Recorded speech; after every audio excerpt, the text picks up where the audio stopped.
Hey guys, welcome back to the Deep Dive Machine Learning channel. This is Yagesh Bobri, and today we're going to be continuing with our Python programming machine learning series. Uh, Hey guys, I just wanted to let you know that you guys can watch this on 1.5x, and don't worry, I have made it so that you guys will understand everything even on that speed. So just trust me and watch it on 1.5x. and today we are going to cover Python data structures, in which we'll cover list, dictionaries, tuples, and sets. These are the four main and the only inbuilt data structures in Python, which are very important, and you will probably find yourself using in most of your projects that you'll be dealing with if you're continuing with Python and using Python for your project. Without wasting any more time, let's get started with lists. So what are lists? Lists are basically a collection of objects, a collection of items, a collection of elements that are put together. The items can be of different types, like which are integer values, float values, strings, booleans. It can be of different types. For example, when you are going shopping, you make a list of items that you want to buy. It can be anything like a list of fruits, then maybe you want to buy clothes, so you have pants, shirts, undergarments, or anything like that, and then you have a list of stationery items you want to buy. So basically, that's what lists are. In Python, we have a similar notion for lists, but let's actually try to understand what it means in Python. All right, so lists are mutable. That means whatever you have inside the list, we can change the value of it. The elements or objects or variables in a list are called items. So in Python, we call the elements in the list as items. And lists are defined by enclosing the items within square brackets. So basically, when I can define the simple list like this, or I can create a list like this. So when I write the type of ls1, it will give you list. So basically, an empty bracket, the squared bracket represents a list, and inside then we can put elements like this. So all of these are lists, right? This one is an empty list. This list has three elements, and all three of them are integers. The next we have this list which has a number, an integer, a float value, a string, and a boolean value. So a list can contain different data types of as elements, right? Now, this is how we can create a list. So just put everything inside a square bracket and separate it by comma, and there we go. We have a list, right? Now let's see how we can access all these values inside a list, and this is called indexing and parsing a list. And the most important thing to note in Python is that indexing Python starts with a zero. So basically, what happens is if you have a number like this, the first number will be assigned the index 0. That means this first place is 0, the second place is 1, the third place is 2, the fourth place is 3, and the fifth place is 4. So basically, indexing of this list will be something like this. The P will get assigned the index, sorry, P will get assigned 0, this 1 will get assigned 1, and that's the basic indexing of what will happen to this list. Now using these indexes, we can access elements inside a list. So when I type something like this, ls1, and in closed brackets I write 4, that is this, right? So we have to write the index and see it access true. So basically what it tells is, in list 1 I want to access the fourth index, and the fourth index had this true value, so it prints true. If I write 0, it will say I want to access the value in the 0th index, so that is here P, right? So it will print P, as we can see. So that's, if we access the first element, will give simple, it will give something like this. Now ls1, what if I want to print the entire list? So you can do something like this, right? So it will, this colon represents that I want everything from start to end. I can also specify something like this. ls1, I want from the second element, the second element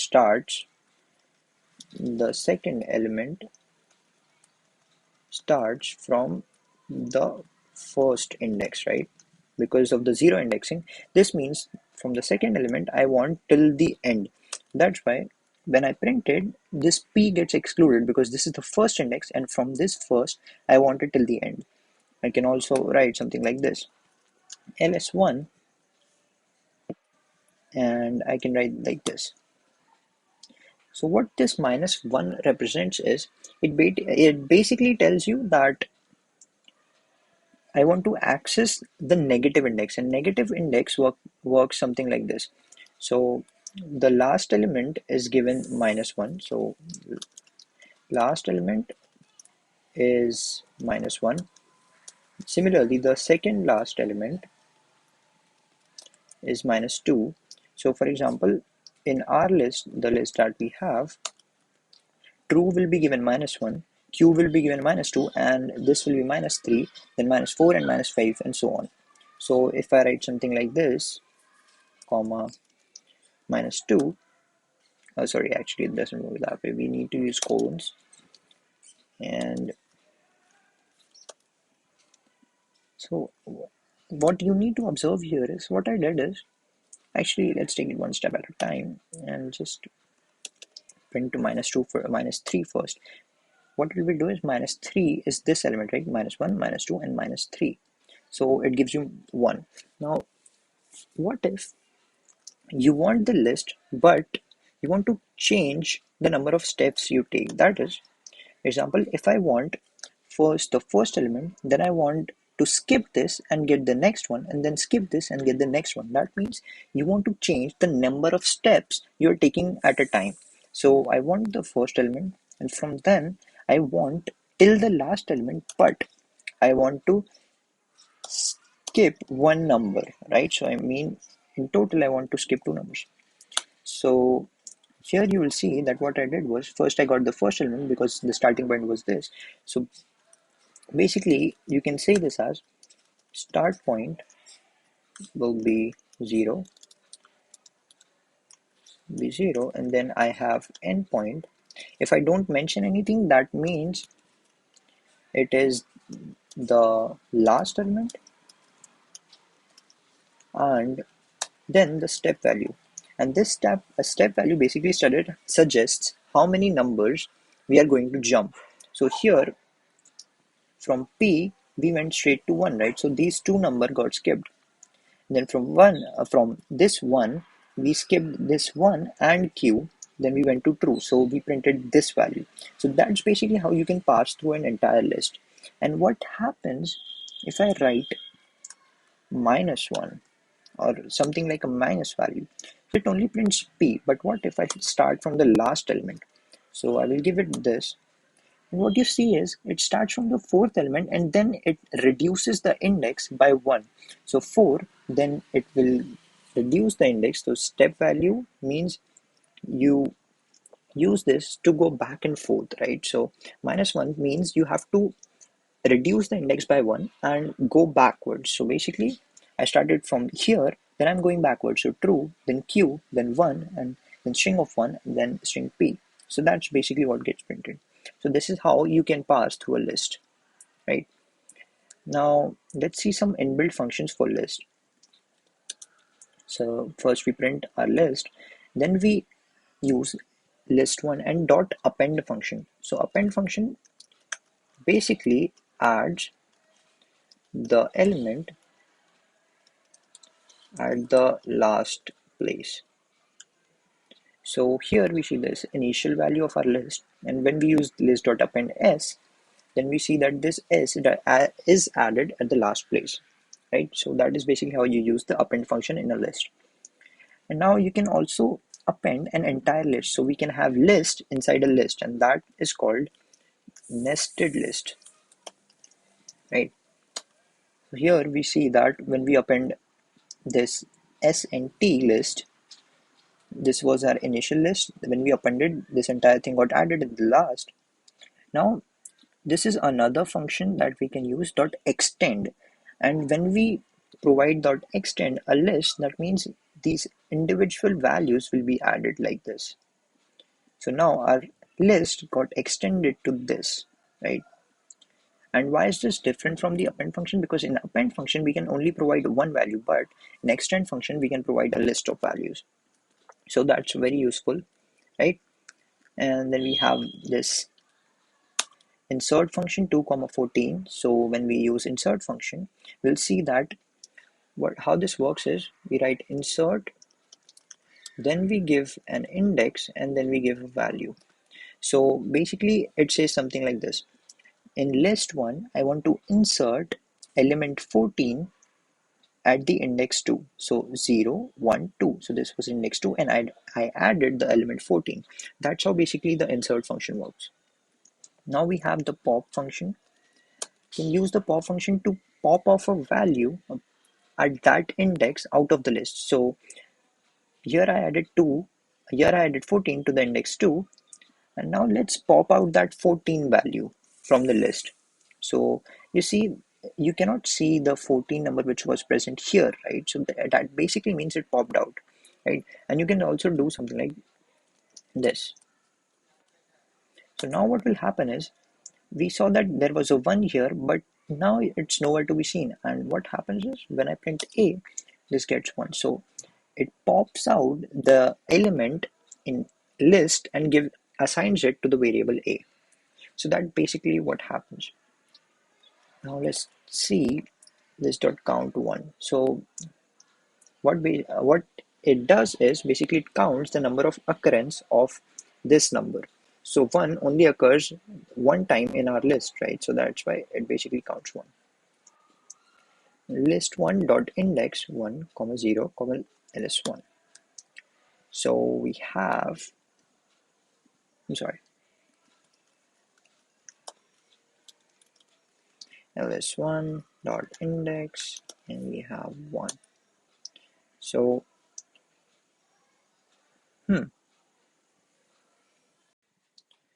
and here we have 3 more common functions that you'll probably end up using.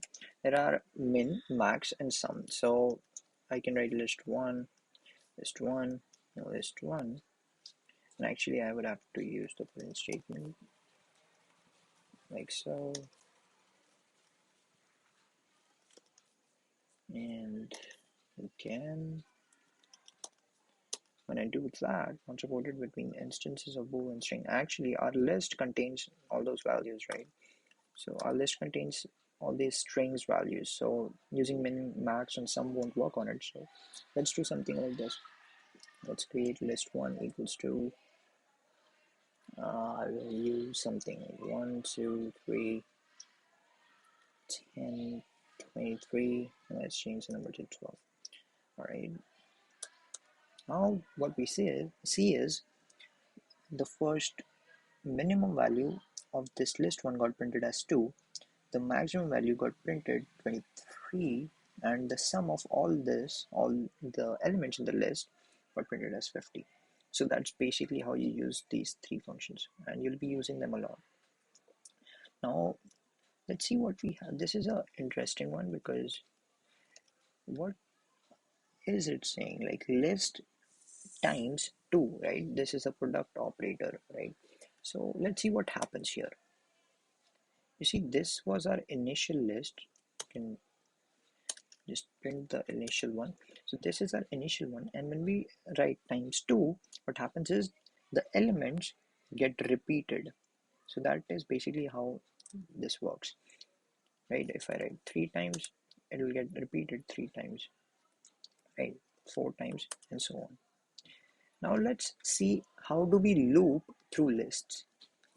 We actually have seen like looping with the range functions here, right? We use the range function, which is basically a list, but let's try to use it with actual lists, right?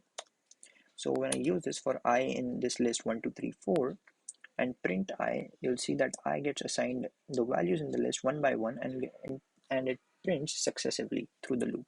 So 1, 2, 3, 4, these list value gets assigned to I one at a time, and it gets printed each loop, right? Now let's change a bit of the values and use a list of strings. So here we have these 3 values inside the lists, and each of those are strings. Now what will happen when I use for I in ls1. ls1 is basically our list, so we can use it like this. Now let's see what happens. You'll see what I'm doing here is actually, first let's only print I. So here I've written ls1, and in that, this I is getting assigned each of these whole values of string. So it doesn't necessarily have to be a number, it can be anything, right? So basically that's gets assigned anything on this index, the first place, then the second place, and the third place. It gets assigned the whole element, right? So, and we are printing I, and this end function basically says that instead of a new line, we want to we want to print a space. So this space is created by this end statement. And if I write something like this n, what will happen is new line. So in Python, this \n is basically a new line character, and this is the default value of n. So even if I don't write this now, you'll see that it prints this because n has a default value of \n. Now let's put space and also print using the len function the length of each of these elements. So here we see Yagesh has the length of 7 characters. There's 6 characters, YouTube with 7 characters. So that's how we use it and loop through lists. Right now, let's start with a new topic: dictionaries. So, what exactly are dictionaries? It is an unordered collection, and it comprises of key value pairs. We'll be seeing what those are in detail. Represented with curly braces, like in list we had the squared brackets. In dictionaries, we represent them by curly braces. And actually, let's just add them like so and make them bold. I'll have a separate tutorial on how to use this markdown syntax, but for now, let's concentrate on what we have at hand. And like lists, dictionaries are also mutable. So let's actually start with the same rhythm that we used in lists. First, we need to know how we create dictionaries. Then we will loop through a dictionary, and that's it, I guess. We won't be seeing functions for this because there's not a lot of functions. And these three important, we'll be covering them one by one. So back to the topic at hand, how do we create dictionaries? So we have a similar function like dict. Like in list, we had the list function, right, to create an empty list. So here we have a dict function that can basically create an empty dictionary. When we print the type, let's see what we'll have. Let's see what we'll have, and let's actually comment out the two next lines. So we have the class dict. That means this is a dictionary, right? Now let's comment out the two lines and let's uncomment the next two lines. And let's see what we have here. So this curly braces basically represents the dictionary, and here this is what we meant by key value pairs. So here I write name string, and this is a key, and this colon represents that this key has a value of this. Then comma represents the next element. So this key has a value of 12, and comma the next element. The hobby is a new key, and it has a value content creation. So this is how basically a dictionary is created. So you have a key, and then you have a colon, which signifies that we are writing the value for that key, right? So when I access that, now we print that whole dictionary, right? So now let's see how we access each of the elements. Actually, let's make the title as parsing slash accessing the data in dictionaries values. All right, so that was the topic that I missed. So when I use like this dictionary 2, here we have dictionary 2, and we have a key called age. So we write that in a bracket, and let's see what happens. So we get the result as 12, and 12 was the value that we assigned to this key. So basically, parsing is in list is basically done by we access the values using the keys. That's how it works. So we have the keys and we have the value pairs, and basically we use the keys like this and access their values like this. All right, so now as we said, the dictionaries are mutable, so let's try to change the value of 12 to my age, that is 17, right? So when I write this, you'll see that the dictionary got printed and the age key got assigned the value 17. So that's basically how we can use item assignment in dictionary. Now, how to access elements inside the dictionary? We have more examples on the same thing. Let's assign these values to variables we write the key names, this name and age. These are both keys, and so let's try to tell what will be the output. So name will give you value this, and this will give you 12. So A has Yagesh and B has, sorry, we change the 12 to 17, so we'll have 17 in B, and then we are using the print statement to print out using the format method. And this is important. Here I have the format function that I used in the last tutorial, so you already are familiar with this, right? But what is this? This is f string formatting, where basically you don't have to write this dot format, you just add f, and then inside the braces you can directly write the variable name like so, and we print, you'll get the exact same result. So that's basically how the f string method works. All right, so now that we have covered that, let's talk about looping through a dictionary. So we'll be covering these four methods of looping through a dictionary, and let's actually uncomment the first one and actually just run it on a new line. So here we have, so what happened here is, first I used I to loop through the keys in the dictionary. So I, the first key was name, and then I put a space bar, so here we have space, and then I printed out the value of this key, right? So it was Yagesh. So now it printed out that.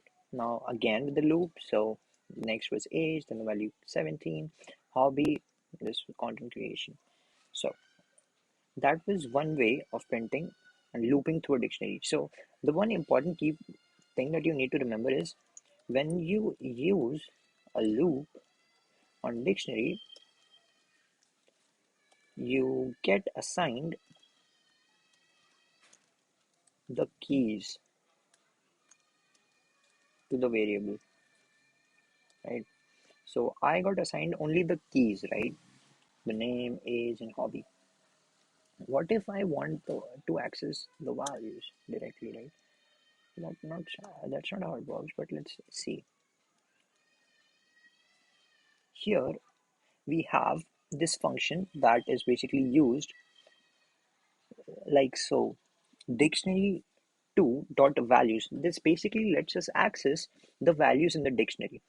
And actually, instead of this, let's write values. So I know I've used I a lot of times, but this is just a variable name, and it can change with your need. You can write it whatever you want. So for now, I think if we are accessing values, it sounds more appropriate and just kind of intuitive to write values. So we'll do that, and we'll print the values.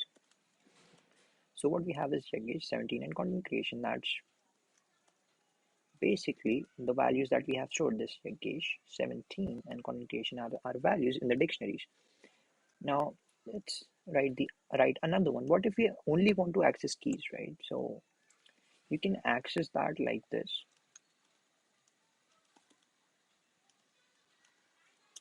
So here, dictionary keys, name, age, and hobby.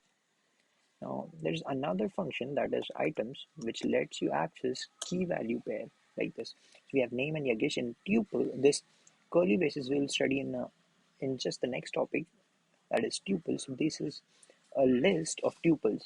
We have a list, age and 17. So key value pairs is basically given to you when you use dot items, right? Now, what if we loop through this? We we have when we loop through a list, we basically can loop through the entire element, right? So this is a list of tuples. So when you loop through this list, what you will get is the entire element. So we'll get this entire tuple, right? So let's try to loop through it.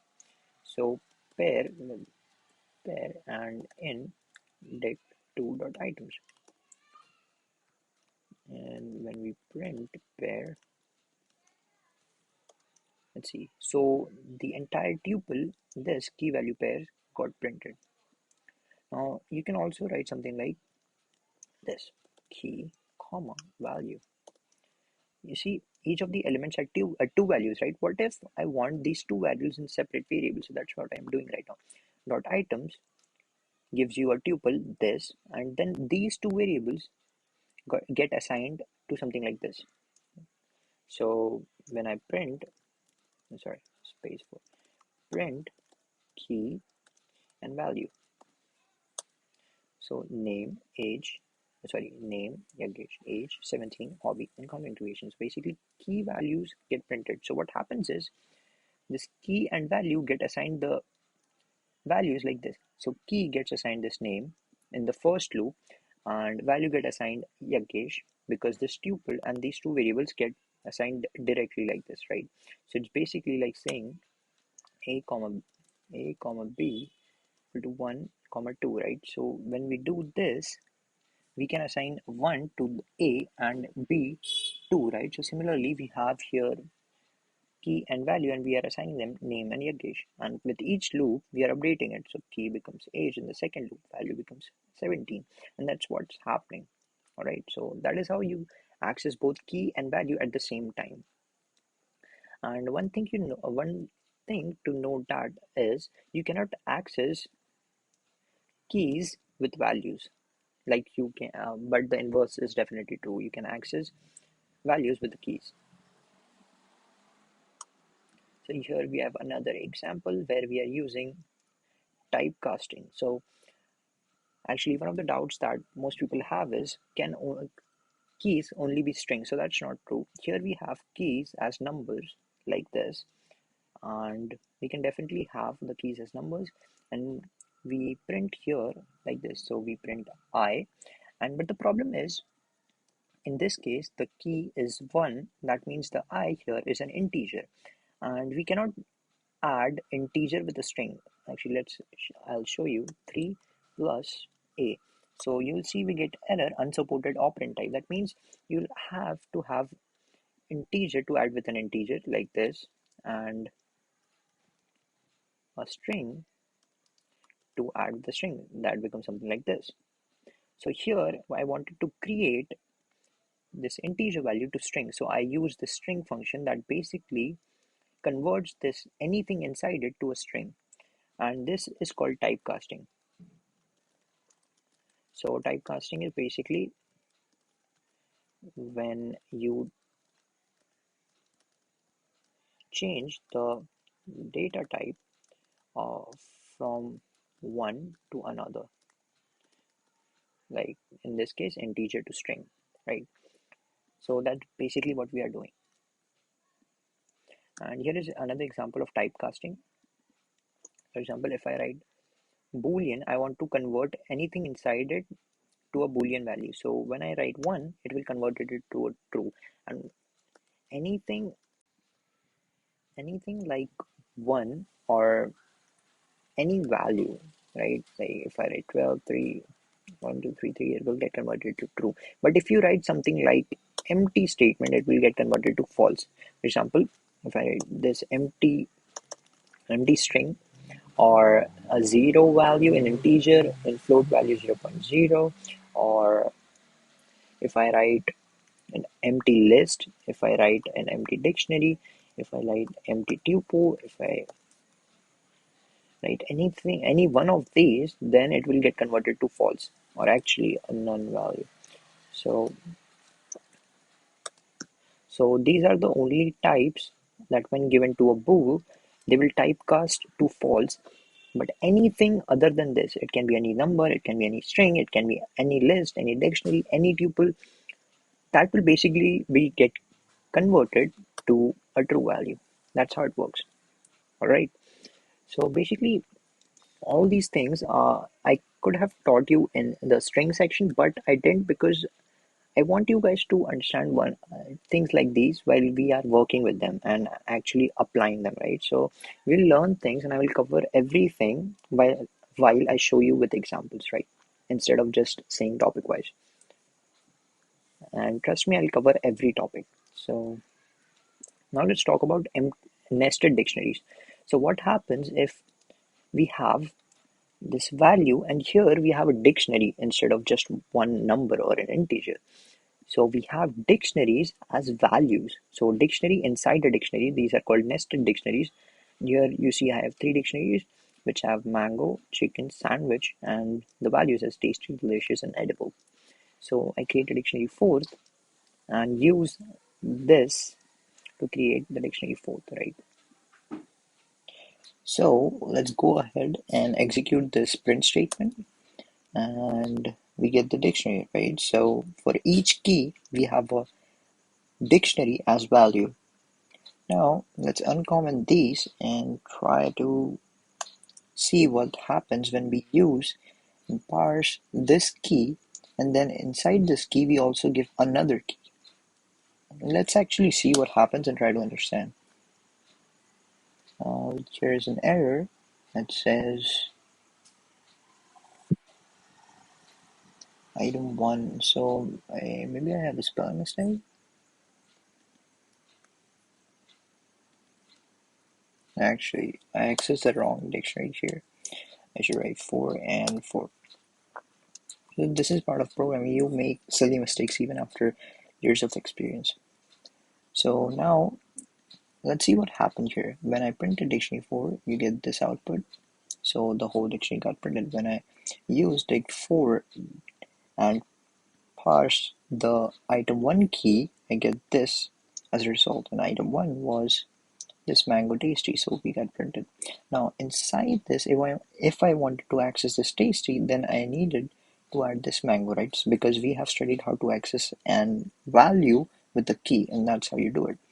So this is how you can access nested dictionaries. And if I had another dictionary, we'll add something here and we'll add the key here.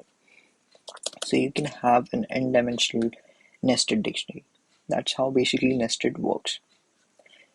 Okay, now let's jump to the next Python data structure, that is tuples.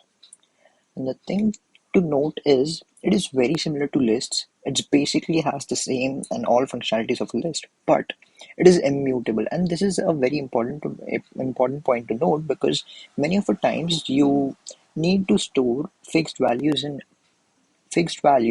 not change them. So if you have a list, maybe someone made a mistake and changed the values that you like needed and they were important.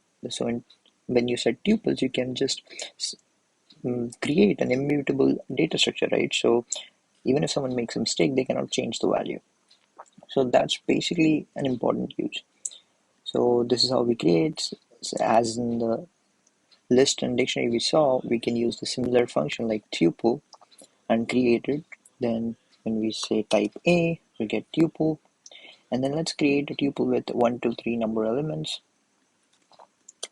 And this curved bracket basically represents that it's the tuple class, and you can access it by the same logic as lists. So we pass the index inside the bracket. And when you try to change the value inside a tuple, you get the error that tuple object does not support item assignment. That basically means that it's immutable. Alright, so if you want to extract values from tuple, what do you do? Or if you want to create a new tuple, or if you want to change the value, what you have to do is something known as, I think the word was packing and unpacking. So basically what you do is, for example, B, let's actually print B first. So B is 1 to 3, right? So this has 3 values. So we'll write 3 variable names and then write B. So what it will do is it will assign X the first value, Y the second value, Z the third value. So now when I print this, you'll get 1, 2, 3, X, Y, Z, you'll get 1, 2, 3. Then let's change the value of Z to 4, right? Earlier it was 3, now I'm changing it to 4. And then I'm making a new tuple, that 2 called B, and I'm giving it XYZ value. So now when I print B, I'll get 4 in place of 3. Excuse me. So now you have a new tuple with 4 as its value. So basically you cannot change the values inside a tuple, you have to create a new tuple like this to get the new values. Now let's see some basic functions. So these 1 to 4, if I want the length, this is 3 numbers, right, inside a tuple, so length is 3. And then if we sum it, we'll have 1 plus 2 is 3, 3 plus 4 is 7, so sum 7. Minimum of these 3 is 1, so you'll get 1, and maximum of this is 4, so you'll get 4. These 4 functions are very basic. You can use this in tuples with lists and you'll get this result. Now let's briefly discuss what are sets. Sets are basically unordered collection of data types. They are iterable, that means you can loop through them. They are mutable, that means you can change their value. And they are represented using curly braces like in dictionaries, but in this you don't have key value pairs.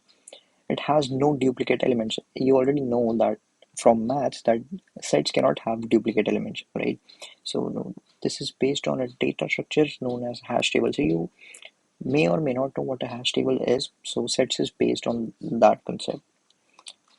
So you have a function of set, the type is set, and you can add, for example, this is an empty set, right? So let's try to add a value.